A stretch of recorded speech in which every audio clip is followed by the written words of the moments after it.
when we're out with people on the factory floor and we're pointing out things and we're looking at everything they're doing wrong, we're telling them what to do, we're creating that psychological reactance where people say, nah, I was going to do it anyway. I know what to do out here. I'm out here every minute of the day. I know my job better than you do. And now you fly in here and they call it the seagull approach, right? The seagull flies in, shits all over everybody, and then flies away again, right? Now that's typical of what happens when a manager comes into the factory floor. They come in, they see everything that's wrong, they point it all out, tell them what to do right, and then they go again. And this is the worst possible way to have a relationship with your frontline employees.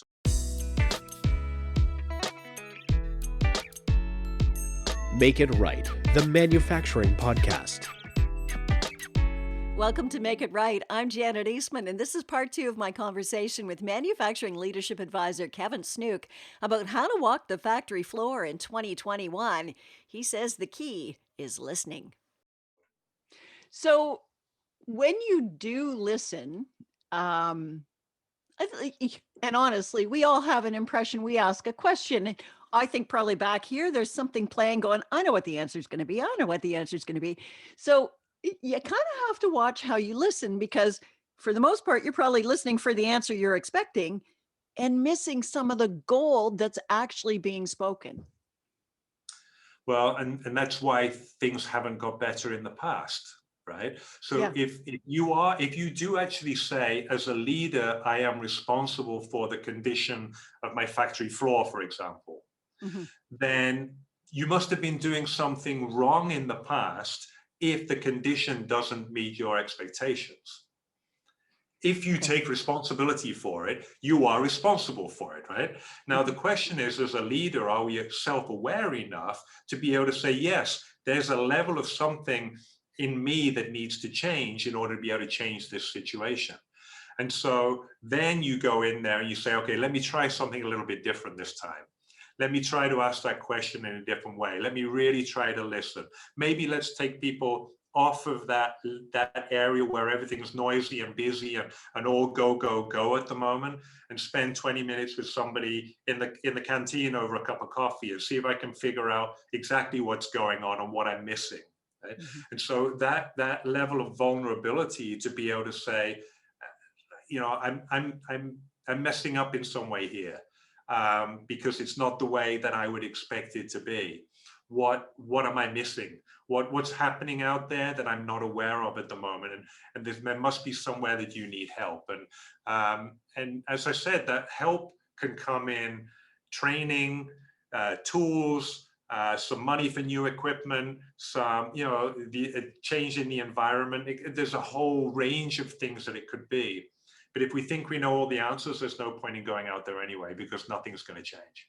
Right. You talked a little bit earlier about behaviors. So when you're the leader or the plant manager or whoever walking the factory floor, what behaviors should you be looking for? Because they indicate how you are doing as a leader, right? So what behaviors should you be looking for? Oh, that's really good. And this is one that I think each organization needs to have some kind of exercise where they do that themselves. I've just done this one with one of my clients, actually, and we started talking as a leadership team. What behaviors would we love to have in the factory, right? Specifically, let's write them down, right? It's like, well, we want people to be honest. We want them to be data-based. We want them to feel like they can say whatever they need to say. We want them to feel open and supported. And, so we wrote down a whole bunch of these different behaviors that each of the leadership team members would love to be around in a factory that's functioning really well. And then we said, well, okay, based on these, let's have our team members rank them. And we have things that are important, things that are very important, and things that are absolutely essential. So there's none of these are not important, right? If you said, let's say, taking responsibility for your actions, okay, that's a behavior, right? somebody is either trying to blame or push it off to somebody else, or they're taking responsibility for their action. So let's say that's one of the behaviors. It's either going to be important, really important, or essential, right? It's not going to be, nobody's going to say, it's not important. And so, and then let's rank them, because we want to end up with like that 20% that we think are essential. And then let's look at what they are. And that's kind of what we're looking for when we go out on the production floor, right? Now, when we did this and everybody ranked those behaviors and they put their numbers, 1, 2, 3, you know, what do you think? And we ended up with 5 really strong, essential behaviors that we wanted to be looking out for, recognizing and rewarding people on, because we want more of the behaviors that we want. Now, what was really interesting to me in that exercise, and I didn't think about this before we set up the exercise, is we weren't looking for what we didn't want to see. So we weren't saying we don't want anybody behaving unsafely, or we don't want anybody who's lying, or I want to catch people when they're doing this negative behavior. We didn't even consider that. What we said is, if we're looking at a factory that we would really love to be a part of, what kind of behaviors would we see? And let's encourage more of them, and let's identify them and see them, recognize, reward people, and build more of those. And so it actually ended up as a really positive exercise that had everybody involved, so that when you are involved in coming up with things like this, you're also becoming sensitized to them as well, right? So you're becoming more aware of what the meanings are, you're becoming sensitized to it, you're starting to open your eyes in a different way to what's happening. And so it worked out as a really good exercise, and they are now a big part of the corporate behaviors. Not only do we look for on the factory floor, but we also look for in the hiring process. And all of this stuff that you're talking about, you're able to do on a Zoom call, right? This isn't happening face to face anymore. This is all happening just like you and I are doing this podcast right now. Yeah, and there are some additional tools that people can have. Like, I think during this age, we need to have more video in factories.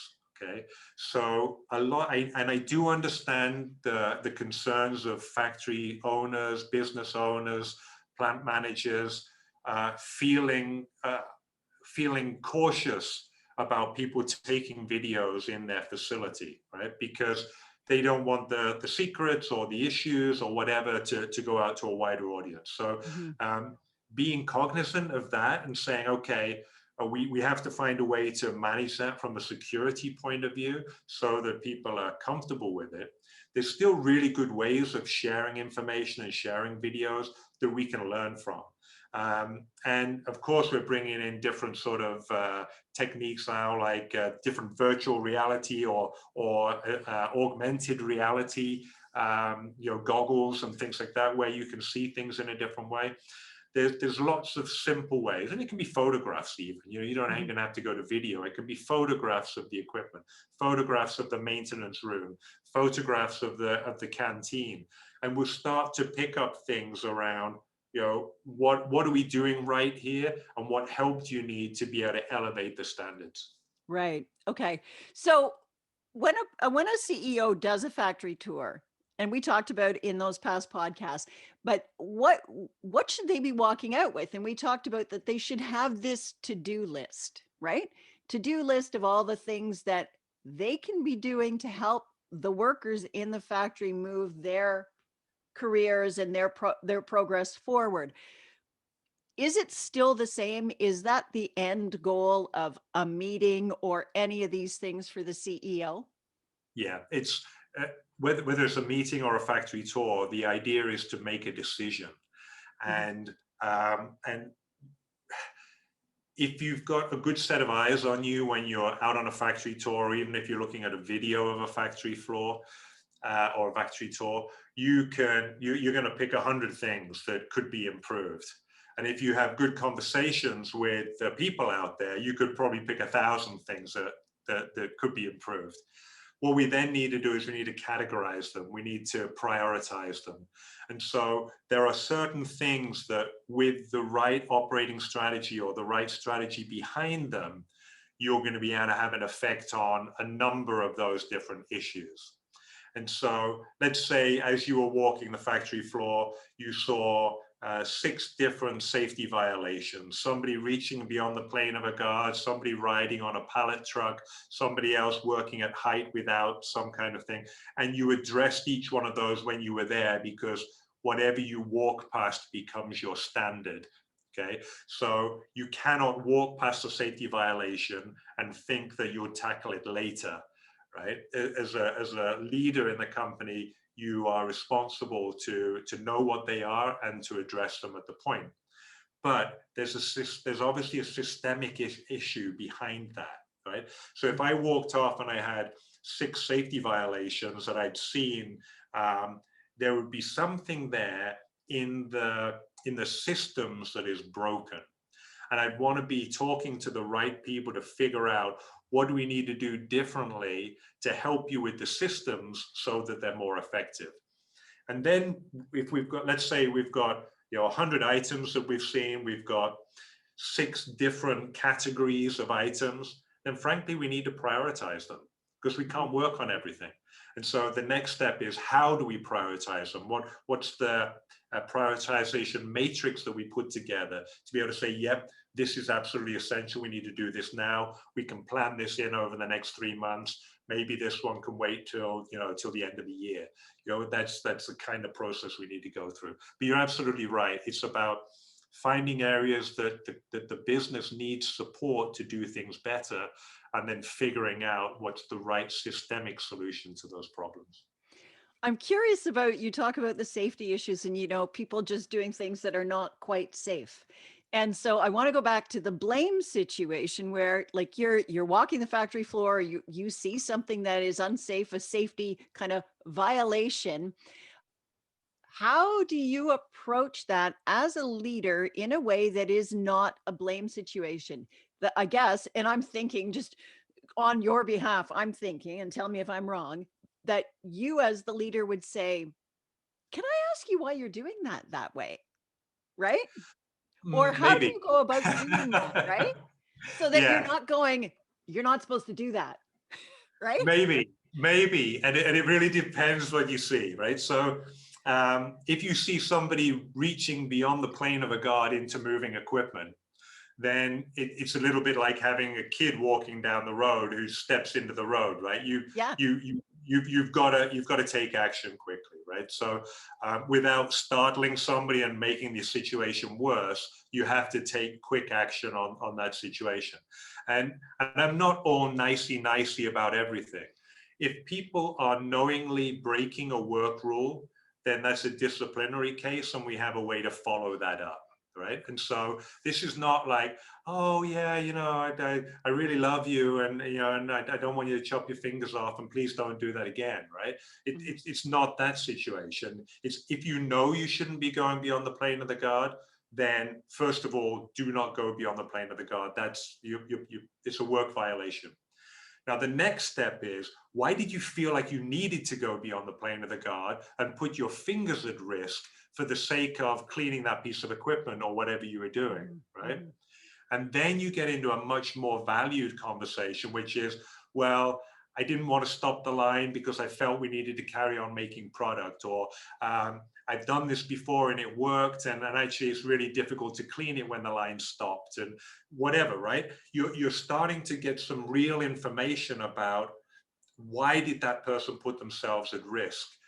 And what do we need to do differently from a machine point of view, or not from stopping them reaching over the guard, putting a higher guard on, but what was actually going wrong that created that behavior? Now, the purpose of discipline is to change the behavior. It's not to make the person feel bad, right? This is not a blame game. It's not there's no benefit in discipline that makes somebody feel bad. The purpose of discipline is to change that behavior for the better, so you get more of the behaviors you want and less of the behaviors that you don't want. right? And so there's always, I love catching people doing things right and quickly helping them understand what they did right and why, because it's a very positive conversation. But there are times when you catch people doing things wrong, and you have to have that conversation that changes the behavior. Now, sometimes that takes you down the disciplinary route, and you've got the 3 strikes and you're out type thing, right? Yeah. And Yeah. so there are times when you need to go through that if there's willful negligence or willful misbehavior. But generally, it's an adult conversation that says, okay, clearly you're doing that for some reason. Let me help understand that reason, and let's see whether we can make sure that never happens again. And so, yeah, I love the idea of 1 minute reprimands, which comes from the 1 Minute Manager book, and that is around you find what's going wrong, you address it quickly. You are very specific on the behaviors that you didn't like. You still let the person know that you like or love them and that you're there to help, but that's not acceptable. Okay. Right. And then it's done. It's done. It's 1 minute. And this works really well with kids as well. You don't want to be dragging stuff out over a long period of time and making people feel crap. Yeah. Yeah. Okay. When you go as the leader, do the factory tour, have the meeting, you've got the problems that are on your plate that you know you need to address and that you've said you're going to help them with. What's the turnaround time? What kind of expectation do you want to leave your employees with about how long it's going to take to get this stuff done? Because if it takes too long, they're going to go, yeah, right. Yep, exactly. And so, and this is the same with anything. I always encourage ideas to come up from the factory floor, because that's where the best ideas are going to come from. But frankly, you cannot act on every idea that every person has. And so there has to be that prioritization process that I was talking about. But once you've done that prioritization, the most important thing is that you go back to the source of the idea and you let them know what's going to happen. And even if the answer is, we're not going to do anything about that right now. Okay. So somebody has a great idea, you know, they want to have roast chicken every Sunday in the canteen, right? And you look at that with everything else that we have on the plate that we're working on, and you say, well, okay, that's not going to happen, right? But yeah, it's a really good idea. Let's go back and let them know that that's not going to happen, right? And it's most people are perfectly okay with their idea not being done. They're not okay with their idea not being considered. And so if you show that you went through a process, this is where it ended up in our prioritization. These are the key things that we're going to do to make life better for you. That one is not on the plan right now. I think most people are okay with that. And people just like to be heard. Well, it's very important that they are heard, right? Yeah. Because if they're not heard, then they'll shut up and we'll never get good ideas again. And so it really is about not just being heard, but that idea going through a process and then being fed back. And you may have enough information right at the time to say, no, we're not going to go work on that. You know, if somebody says, we really think we can get a cost reduction on this particular bolt if we go to this new supplier, and you've got, you know, 10 other priority things that you're working on to get a cost savings with new suppliers, you may be able to say to them at that point, actually, we've got these other 10 things that are going to give us a bigger bang for the buck. We're not going to be working on that, at least for the next year. Then you can tell them that straight away, right? You don't have to take that away and work it through a huge process. The important thing is that they get closure on their idea and they realize that either it is going to be actioned or it's not. Right. So as the leader, what is the impression that you want to leave when you are done your factory tour, whether it's virtual or it's just a Zoom meeting or whatever? What is that impression you want to leave with the people in that meeting? I want them to feel like they have been listened to. That's the number one thing. The next thing is that they have enough trust that there's going to be some action taken. So I guess that's the two things. Yes, I've been listened to. Yes, I believe that something is going to be done, right? And that's something, as I said, sometimes it's action, sometimes it's just feedback that there's not going to be any action, but at least I trust that somebody's going to go through that process and come back to me with an answer. Right. So leave us with a couple of key takeaways here, Kevin, about, just how to do all this right now. Like you did talk earlier about, have a proxy, have somebody who can go out there and do some of the stuff for you and be your eyes if you need to be. But, what are your key takeaways here? First of all, don't underestimate the power of an effective factory tour. Make time, make it a priority, make time in your schedule to do it. Either you do it or you have a proxy and then you spend time with that proxy, right? Don't abdicate this and pass it on to somebody else. All the way through the leadership team, it's incredibly important that the frontline employees see you there to help.